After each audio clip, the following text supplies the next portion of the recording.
Bible refers to that as stumbling. Stumbling, okay? All right, stumbling. Now, have you ever seen a baby learn to walk? Yeah. You know, they start by nothing, then they start crawling, and then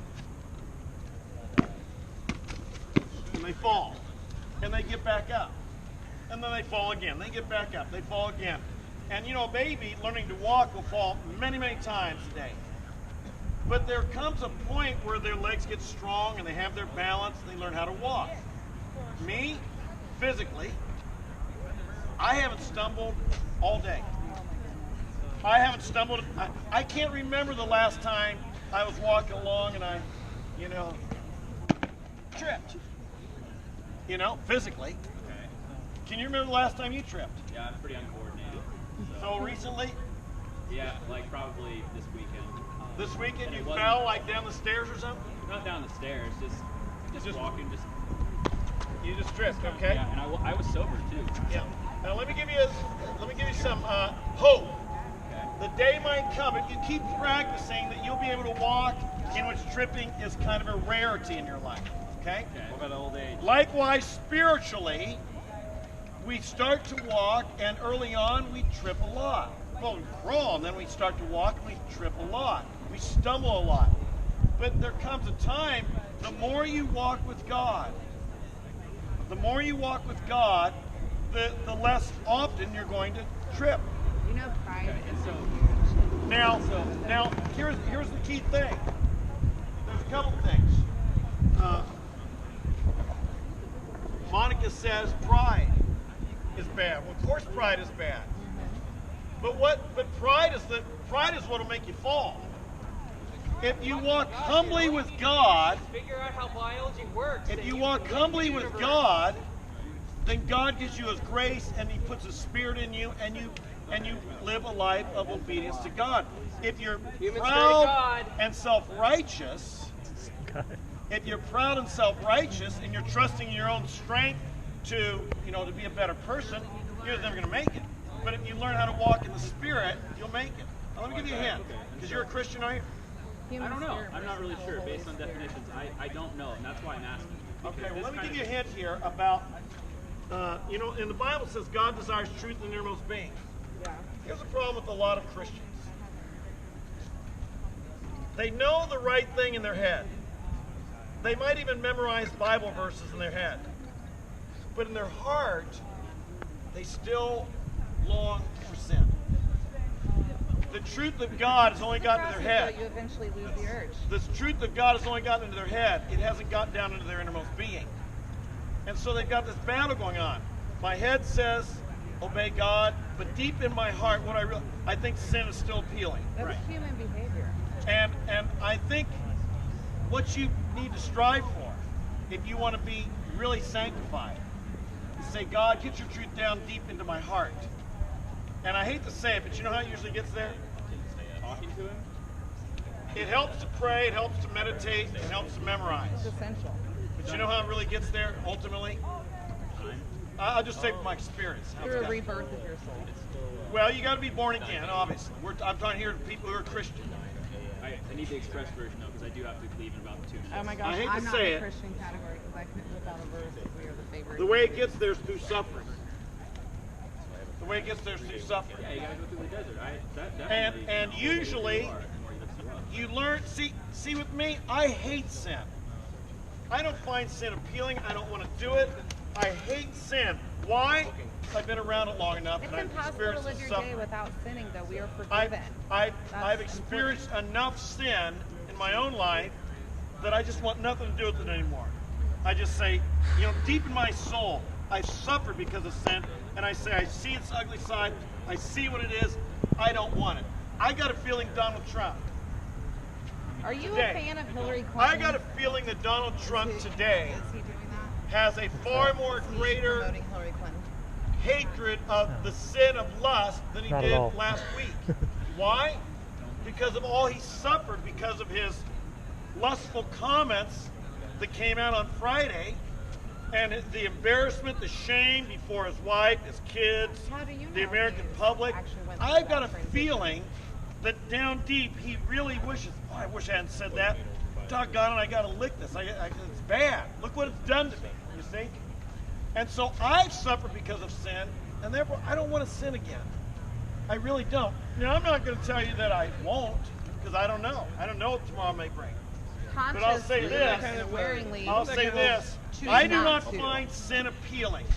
I find sin to me about as appealing as licking up some vomit off the sidewalk or going over and smelling dog poop or something. You know, in order to receive forgiveness, you must be able to forgive yourself, right? No. That's like not forgive yourself, where do you but go forgive. to church? You keep saying this New Age stuff. Forgive.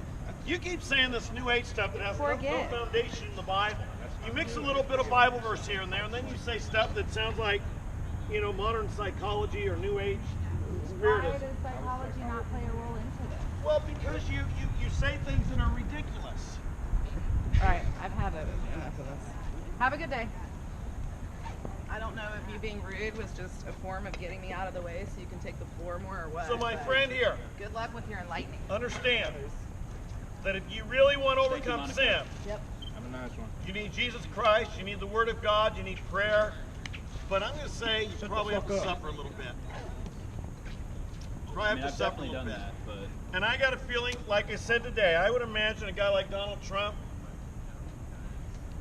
I would imagine he finds some of his gutter talk less exciting and appealing than it was last week. He might not have felt bad about it. I bet he said, oh, doggone, I wish I hadn't talked like that. So, hey, thank you. I have to leave now, but thank you. Sin, well, I think there's more than one definition of sin. Probably the broadest definition of sin found in the Bible is found in Romans, where the idea is you fall short of the glory of God, Romans 3:23. So it says all of sin and fall short of the glory of God. You were created to reflect the glory and image of God. You were created to be like God. When you sin, you fall short of what God made you to be. For instance, let's take one I think we can agree on. God didn't make you to be a liar.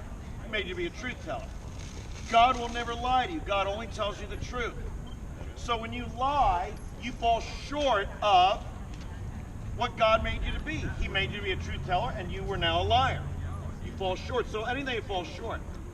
But also in the Bible, we have other times where it says sin is lawlessness. In 1 John chapter 3.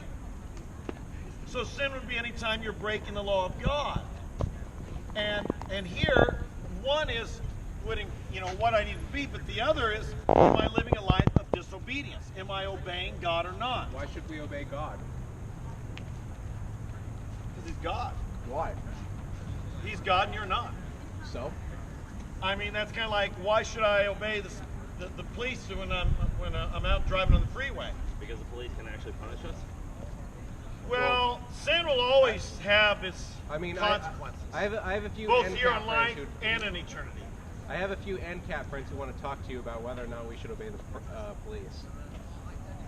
You have a few what kind of friends? I have a few ANCAT friends who would like to talk. I don't know what that is. Anarcho-capitalists.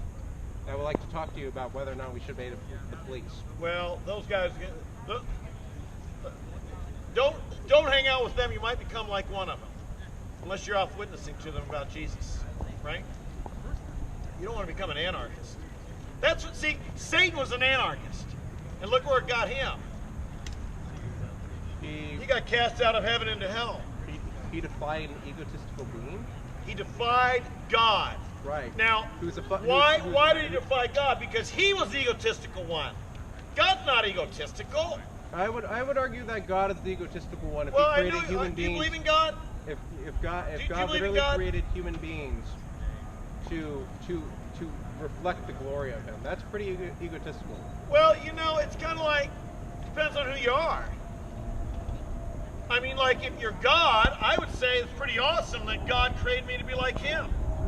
If you're lovely and beautiful and wonderful and good and loving, and God made me to be wonderful and good and beautiful and loving, But those are I all don't call that subjective. egotistical. I think, wow, how awesome that He's sharing His goodness. He's sharing His glory with someone like me.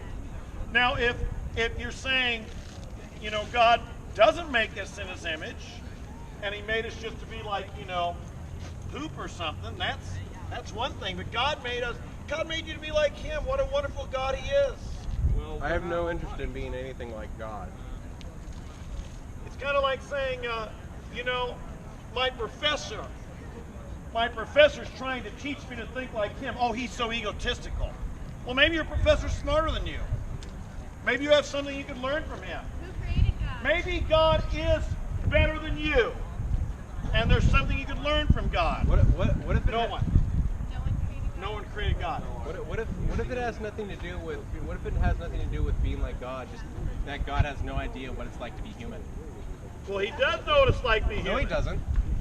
Because God became a man in Jesus Christ. Yeah, but He still has. God does know what it's like to be human. No, he I've never doesn't. heard anyone ask No, me he that doesn't. before. No, he What a doesn't. great question. He doesn't have. Thank you. He has no idea what it's like to be human. Well, Becoming Christ was still backed by all the omnipotence and omniscience that God had. God has no idea at all what it's like to live without being omnipotent or omniscient. well, He has nothing. He has how do no you know so idea much about what God? it is like to How do you live know as a so human. much about what God knows and doesn't? By definition, if God is omniscient and omnipotent, there are aspects of that are just true. And if He's not, we are not omniscient or omnipotent. There's no way he could have any idea what it's like to not have those qualities. Well, I'll tell you how He does it. Matter of fact, I've never had anyone ever say this to me before, but I do have an answer for you. What's your name, by the way? Shane. Shane? You're asking a question for the first time. I appreciate that. You're pressing most questions I've heard before, but that's a good one. I've often said that when Jesus became a man, you know, He never stopped being God, but it says in Philippians